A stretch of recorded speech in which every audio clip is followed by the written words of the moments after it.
Hey Austin homeowners and future home buyers, I'm Eric Peterson, broker and owner of Kopa Real Estate and Austin homeowner. In this video, I'm going to review the most recent real estate statistics for the 5-county Austin area, talk about what a slowing market means for you, and mistakes I'm seeing both home sellers and home buyers making in the market right now. So remember, I can't help you if you don't contact me and tell me about your plans in advance. I'm the only local realtor on YouTube who sells a lot of homes as a listing agent, which means I see what's happening from both the buyer side and the seller side more than any other realtor around. So make sure you subscribe to our channel, call, text, or send us a message so we can help you, and leave a comment about what you think is happening in the market.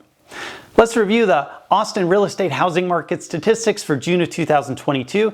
Number of homes sold was down 25% compared to 2021. Homes sold on average for $316 per square foot. That was up 16% over last year.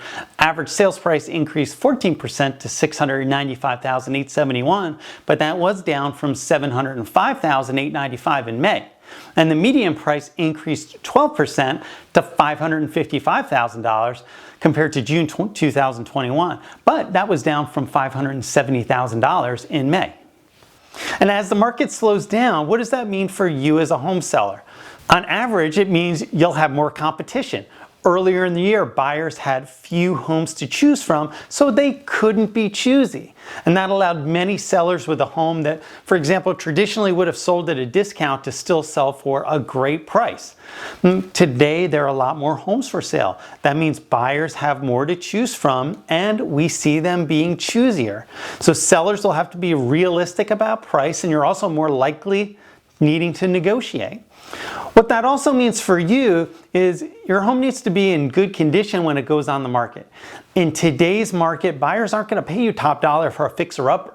You may need a little more make-ready, and your home should definitely be staged to make it stand out from the competition. Of course, if you're planning on selling, contact us about our free home staging furniture package.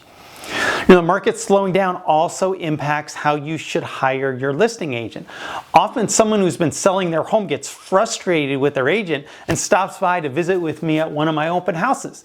They tell me they love my videos, but they didn't think it mattered who they hired, and so they didn't call me. Of course, I can't help you if you don't call me to help you before you put your home on the market. There was a week back in mid-May where 6 home sellers called me and said some version of it doesn't matter who I hire to sell my house because there's nothing to buy. And because I could see the leading indicators, I explained things were about to get much harder. And as it turns out, 5 of the 6 homes still haven't sold, and the other one was taken off the market. So for the foreseeable future, we're in a professional real estate market, and who you hire does matter. Now, here are a few mistakes I'm already seeing home sellers make when hiring a real estate broker. Hiring a part-time agent, that's a huge deal. So, would you ride a roller coaster that only runs 2 times a year? Now, of course not, you're too smart for that. But when it comes to your largest financial asset, many people hire an agent who only works part-time. So the average agent only sells 2 homes per year. And that means the market conditions are drastically different from the last time they sold a home. For example, back in February, you could underprice a home by $100,000 and the market would correct the mistake.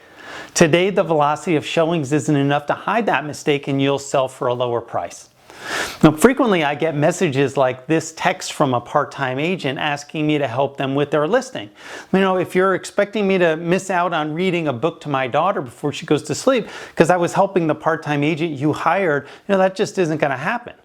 Second big mistake I see is hiring an agent with no negotiating experience. And so most agents who've been in the business the last 2 years have never had to negotiate. And if I ask them about a counter, they're going to think I'm talking about a countertop, not a counter offer. And when I see this harming sellers right now is if you hire an agent with poor communication skills and someone who will only text and not talk on the phone, you risk your sale going sideways. Inexperienced agents, when faced with needing to negotiate, also seem to be letting their ego get in the way of selling the house. Selling a home can be emotional, and it's my job not to be emotional so I can help you get a great result. And regardless of the industry, when somebody lacks negotiating experience, they tend to get emotional. And in real estate, if your agent does get emotional, that'll cost you money. Next is hiring the agent who bought the listing. In any market, one of the mistakes sellers make is hiring the agent who buys the listing.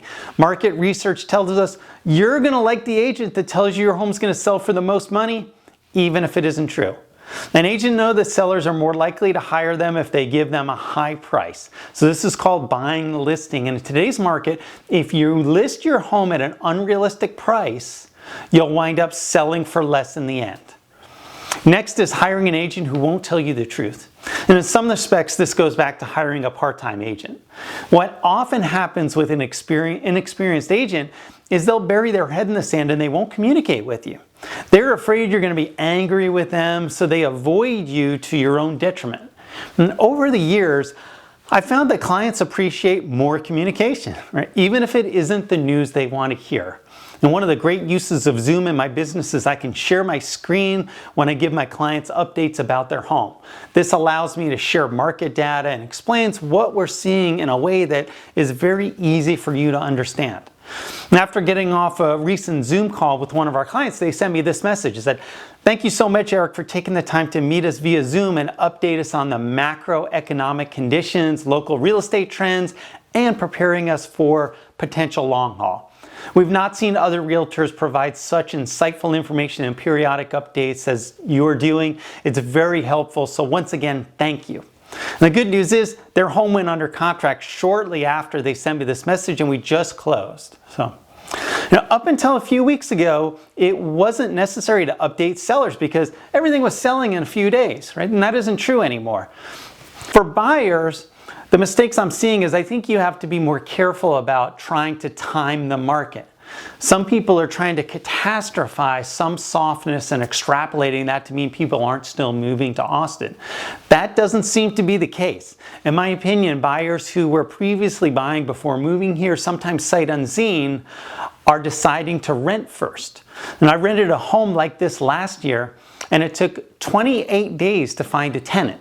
This year I raised the rent and had 3 applications within the first 2 days, and someone offered to rent it for more than asking price. So it's a little surprising to see multiple offers for rental properties. But each family also has a household income of more than 3 times the median household income. And what that means is that when you see stories about the Austin housing market being unaffordable, that is true for many people, but maybe not true for many of the families that are relocating here.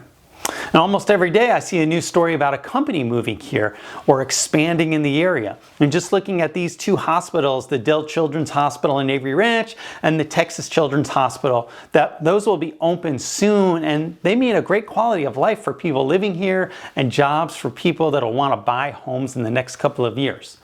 My expectation is most of these people who are renting first will be jumping into the home buying market. Today as a buyer, you can buy a home usually without any competition. That's the first time in 2 years that that's been the case. And that may not be the case again early next year. So buyers who have been a little bit scared off, especially with interest rates going up, you remember you're marrying the house and you're just dating the interest rate. So if interest rates go back down next year, you can take advantage of the price of the home right now and then refinance into a lower rate if they go down next year. Hey, thanks so much for watching, and we appreciate your support. If we can help you buying or selling a home, contact me directly at 512-791-7473 or eric@koparealestate.com. Thanks for watching. Make it a great day.